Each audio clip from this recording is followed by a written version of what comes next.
Okay students, तो हम लोग एक एक करके हर एक क्वालिटेटिव प्रॉपर्टीज को डिस्कस करने जा रहे हैं। सबसे फर्स्ट में मैंने लिखा है, मैं शॉर्ट फॉर्म में लिखा हूं स्पेस कम होने के कारण से। आप ऐसा लिखे नहीं, समझने के लिए हम लोग ये शॉर्ट फॉर्म लेके चलेंगे, बट आप ऐसा कहीं एग्जाम में लिखे नहीं। RLOVP जिसका पूरा नाम हो गया relative lowering of vapour pressure, मतलब वेपर प्रेशर का कम हो जाना। किसके लिए लिखा गया है? सॉल्यूशन के लिए लिखा गया है।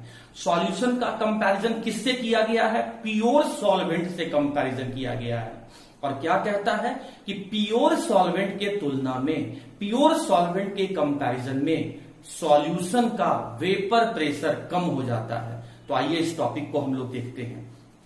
सबसे पहले यहां पर दो वर्ड जो बार बार इस चैप्टर में यूज होगा स्टूडेंट, एक है आपका वोलाटाइल सॉल्यूट और दूसरा है नॉन वोलाटाइल सॉल्यूट। देखिए, वोलाटाइल को आपको याद रखना है वेपर, मतलब ऐसा सॉल्यूट जो वेपर का फॉर्मेशन करता है, ऐसा सॉल्यूट जिससे वेपर बनता है, ऐसा सॉल्यूट जिसको हीट करने पर वेपर में वो कन्वर्ट होगा।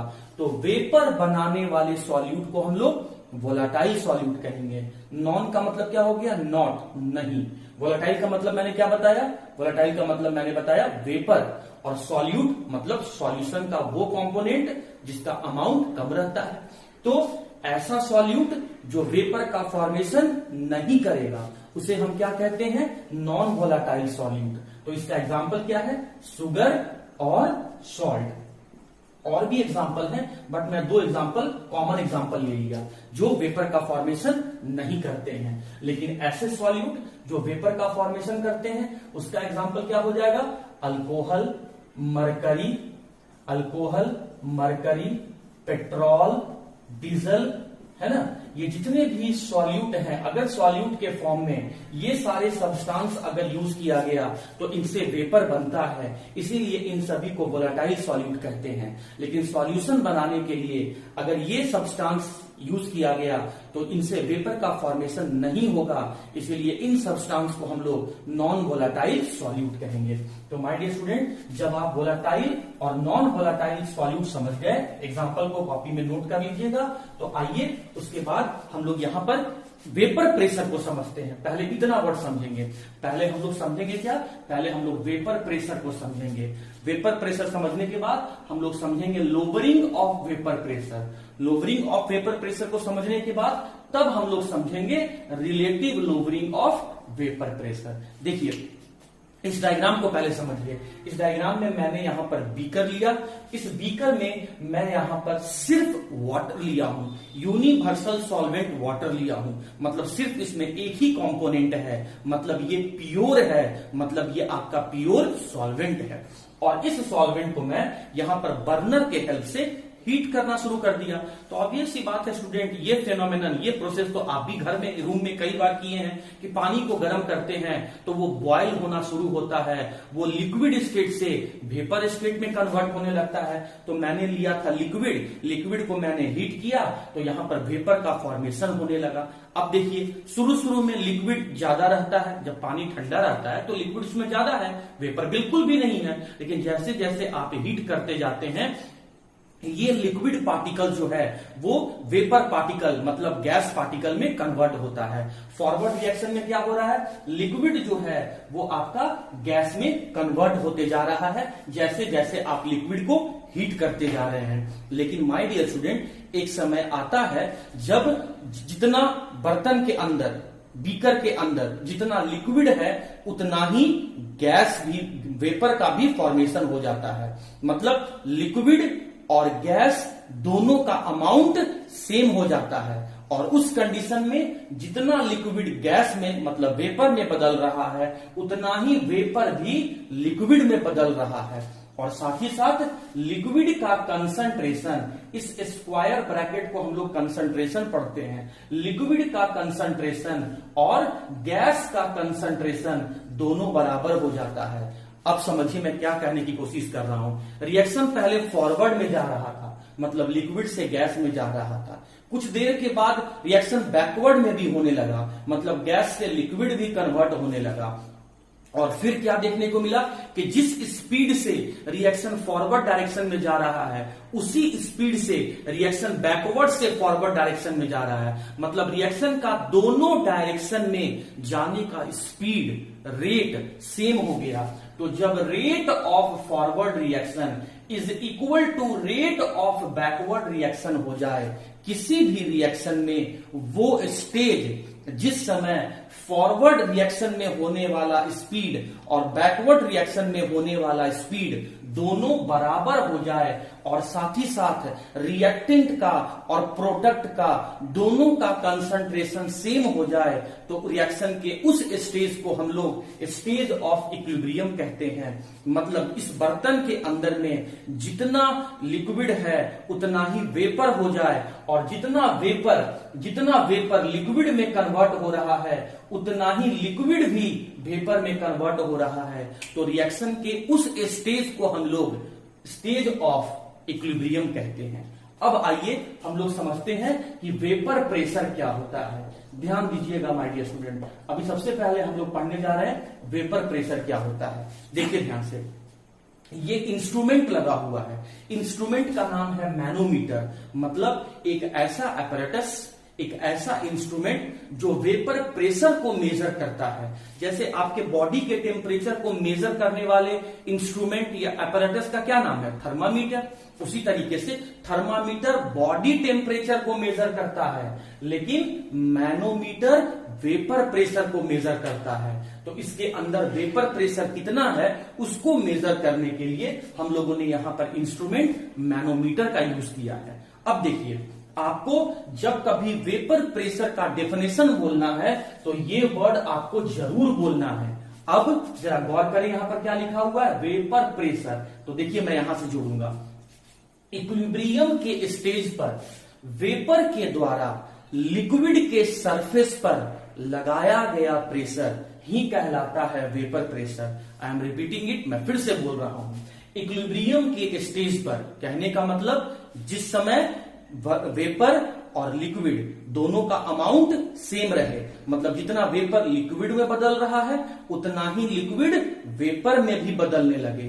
तो जिस समय वेपर और लिक्विड दोनों का कंसंट्रेशन सेम हो जाए उस समय पर वेपर के द्वारा लिक्विड के सरफेस पर लगाया गया प्रेशर ही कहलाता है वेपर प्रेशर।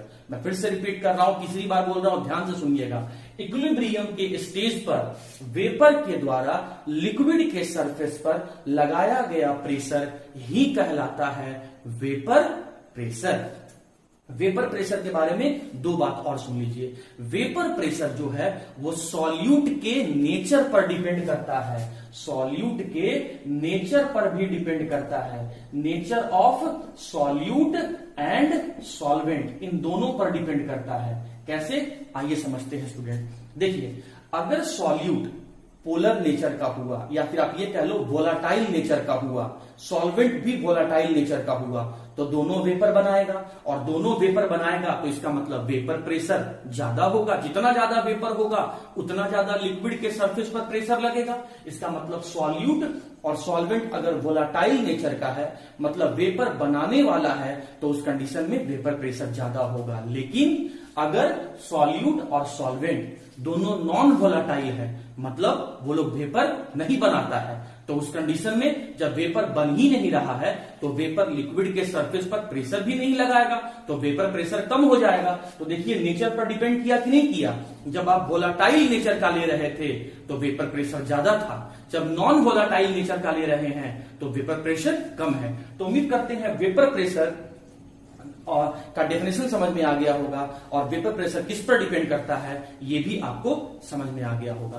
अब आते हैं स्टूडेंट सेकेंड पॉइंट। इस केस में मैंने सिर्फ यहां पे प्योर सॉल्वेंट लिया है और यहां पर देखिए ध्यान से, मैं ये वाला जगह यूज कर रहा हूं, प्लीज ट्राई टू अंडरस्टैंड। मैं ये वाला जगह यूज कर रहा हूं और यहां भी मैंने क्या किया कि एक बीकर लिया, इस बीकर में मैं सॉल्वेंट ले रहा हूं। अब देखिए सिर्फ मैं सॉल्वेंट ले रहा हूं, सिर्फ मैं यहां पर सॉल्वेंट लिया हूं। तो अभी तक तो मैंने एक ही कंपोनेंट लिया है और जब अगर एक ही कंपोनेंट लिया है तो इसका मतलब ये प्योर है। लेकिन अब मैं क्या कर रहा हूं, इसमें बाहर से सॉल्यूट डाल रहा हूं, लेकिन कैसा सॉल्यूट डाल रहा हूं? जो नॉन वोलाटाइल नेचर का है, मतलब जो वेपर नहीं बनाता है। तो ये नॉन वोलाटाइल सॉल्यूट इसमें मैंने ये यहां पर ऐड कर दिया। अब देखिए, सॉल्यूट और सॉल्वेंट दोनों मिलकर क्या बन गया? सॉल्यूशन बन गया। तो यहां पर जो वेपर, यहां भी वेपर बनेगा, क्योंकि सॉल्वेंट जो है वो वोलाटाइल नेचर का है, सॉल्वेंट जो है वो वेपर बनाने वाला है, लेकिन सॉल्यूट जो है वो वेपर नहीं बनाने वाला है। ये दो कंपोनेंट से मिलकर बना है, सॉल्यूट और सॉल्वेंट, इसीलिए सॉल्यूशन है। लेकिन ये सिर्फ एक ही कंपोनेंट से मिलकर बना है, इसीलिए ये आपका प्योर सॉल्वेंट है। अब सुनिए क्या कहता है। अब हम लोग का जो दूसरा पॉइंट जो हम लोग को पढ़ना है वो है लोअरिंग ऑफ वेपर प्रेशर। ये समझना है हम लोग को, ये पॉइंट समझना है। लोअरिंग ऑफ वेपर प्रेशर मतलब वेपर प्रेशर जो है वो कम हो जाता है। किसका? सॉल्यूशन का वेपर प्रेशर कम हो जाता है। किसके कंपैरिजन में? प्योर सॉल्वेंट के कंपैरिजन में। आइए देखते हैं ऐसा क्यों होता है। देखिए स्टूडेंट, आप समझिए बात को। आपने एक वर्ड सुना होगा, सरफेस एरिया। सरफेस एरिया क्या होता है? लेंथ इनटू ब्रेथ, यही होता है। तो देखिए, ये अगर हम इसका विड्थ मान लेते हैं तो ये इसका लेंथ होगा। तो इस कंटेनर में जो आप कंटेनर यूज कर रहे हैं, इसका लेंथ और ब्रेथ दोनों मौजूद है। इसका मतलब यहां पर सरफेस एरिया भी है।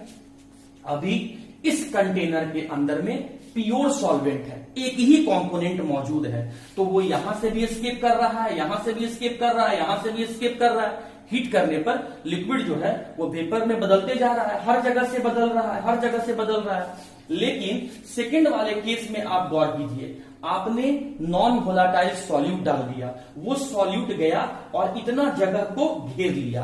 तो अब सॉल्वेंट को वेपर में बदलने के लिए सिर्फ इतना ही जगह मिल रहा है। मतलब इसके कंपैरिजन में यहां पर सरफेस एरिया क्या हो गया है? कम हो गया है। फिर से देखिए स्टूडेंट, जब आप सिर्फ एक ही कंपोनेंट लेते हैं, जब आप सिर्फ प्योर सॉल्वेंट लेते हैं, तो उस कंडीशन में सॉल्वेंट का सरफेस एरिया ज्यादा होता है। इस कारण से वेपर ज्यादा बनता है और इस कारण से वेपर प्रेशर भी ज्यादा होता है। प्योर सॉल्वेंट के केस में सरफेस एरिया ज्यादा होता है, इसीलिए वेपर भी ज्यादा बनता है, इसीलिए वेपर प्रेशर भी ज्यादा होता है। लेकिन आप सॉल्यूशन के केस में देखिए, आपने सॉल्यूट ऐसा डाला है जो वेपर नहीं बनाता है। वो सॉल्यूट गया, बर्तन में कुछ जगह को जाके घेर लिया, तो अब क्या हुआ?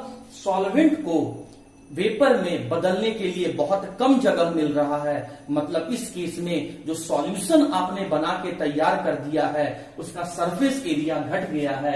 सरफेस एरिया घट गया, इसका मतलब वेपर में बदलने का टेंडेंसी घट गया, और जब वेपर ही कम बन रहा है तो इसका मतलब वेपर प्रेशर कम हो गया। तो यहां पर लोअरिंग ऑफ वेपर प्रेशर का मतलब क्या हुआ कि जब हम प्योर सॉल्वेंट में नॉन वोलाटाइल सॉल्यूट डालते हैं तो सॉल्यूशन का वेपर प्रेशर घट जाता है। फिर से रिपीट कर रहे हैं, लोअरिंग ऑफ वेपर प्रेशर क्या होता है? जब हम प्योर सॉल्वेंट में नॉन वोलाटाइल सॉल्यूट डालते हैं, मतलब ऐसा सॉल्यूट डालते हैं जो वेपर नहीं बनाता है, तो सॉल्यूशन का वेपर प्रेशर घट जाता है। क्यों घट जाता है? उसका आंसर देखिए यहां पर लिखा हुआ है, क्योंकि सॉल्यूट के डालते ही यहां पर सॉल्वेंट का सरफेस एरिया घट गया और इसीलिए यहां पर सॉल्यूशन का, इस केस में सॉल्यूशन का वेपर बनाने का टेंडेंसी घट गया, वेपर प्रेशर घट गया। तो एक वर्ड में आंसर क्या है? सॉल्यूशन का सरफेस एरिया कम होता है, इसीलिए इसका वेपर प्रेशर कम होता है। प्योर सॉल्वेंट का सरफेस एरिया ज्यादा होता है, इसीलिए इसका वेपर प्रेशर ज्यादा होता है। देखिए, प्योर सॉल्वेंट का वेपर प्रेशर के लिए मैंने P कंसीडर कर लिया। प्रेशर के लिए यहां भी सॉल्यूशन का प्रेशर के लिए मैंने P कंसीडर कर लिया। अब ये प्योर है, मतलब और कोई कंपोनेंट नहीं है, तो इसके ऊपर नॉट लगा दिया गया। हालांकि देखने में जीरो जैसा लग रहा है, मतलब और कोई दूसरा कंपोनेंट नहीं है। तो कहीं भी अगर हम पी नॉट यूज करें तो आप समझिएगा vapour pressure of pure solvent, और अगर हम कहीं भी पीएस यूज करें तो आप समझिएगा वेपर प्रेशर ऑफ सॉल्यूशन। तो इस कंसेप्ट से आप क्या समझें कि प्योर सॉल्वेंट का वेपर प्रेशर ज्यादा होता है as compared to the vapour pressure of solution. क्यों ज्यादा होता है? क्योंकि यहां सरफेस एरिया ज्यादा होता है, इसीलिए ज्यादा वेपर बनता है और इसीलिए ज्यादा वेपर प्रेशर होता है। क्यों इसका वेपर प्रेशर कम होता है? क्योंकि यहां पर सरफेस एरिया कम हो जाता है, इसीलिए वेपर कम बनता है और वेपर प्रेशर भी कम होता है। तो अब पूछा गया कि लोअरिंग ऑफ वेपर प्रेशर कैसे कैलकुलेट करेंगे, कितना से घट गया, कैसे कैलकुलेट करेंगे? तो डिफरेंस निकाल देना होगा। जैसे मैंने आपको स्टूडेंट, मैंने क्या किया कि मेरे पास 5 रुपीज था। आइए आप समझो ऐसे कि आपके पास 5 रुपीज था और मैंने आपसे 3 रुपीज ले लिया। तो अगर मैं पूछा कि आपके पास कितना अमाउंट बचा है, तो आप क्या बोलोगे? सर मेरे पास पहले 5 रुपीज था, आपने 3 रुपीज ले लिया, तो 5 माइनस 3 मेरे पास 2 रुपीज बच रहा है। उसी तरीके से अगर मुझसे पूछा जा रहा है कि वेपर प्रेशर कितना से घट जा रहा है, तो बड़ा वेपर प्रेशर माइनस छोटा वेपर प्रेशर करवा दो। कहने का मतलब स्टूडेंट, कहने का मतलब the vapour pressure of pure solvent minus vapour pressure of solution. जब प्योर सॉल्वेंट के वेपर प्रेशर में से सॉल्यूशन का वेपर प्रेशर को आप माइनस कर दोगे तो आपको पता चल जाएगा कि सॉल्यूशन का वेपर प्रेशर कितना से घट गया। तो लोअरिंग ऑफ वेपर प्रेशर किसके लिए कहा गया? सॉल्यूशन के लिए कहा गया। क्यों लोअर हो गया? क्योंकि सरफेस एरिया घट गया। कितना से लोअर हो गया? तो ये आप निकाल सकते हैं पी नॉट माइनस पीएस करके। तो उम्मीद करता हूं वेपर प्रेशर, ये diagram lowering of vapour pressure का मतलब, लोअरिंग ऑफ वेपर प्रेशर होने का रीजन, कैसे कैलकुलेट करेंगे, ये सारी बातें आपको समझ में आ गया है। अब मैं निकालूंगा relative lowering of vapour pressure. ये बताने जा रहा हूं आपको कि relative lowering of vapour pressure क्या होता है। आइए आप ध्यान से फोकस करेंगे।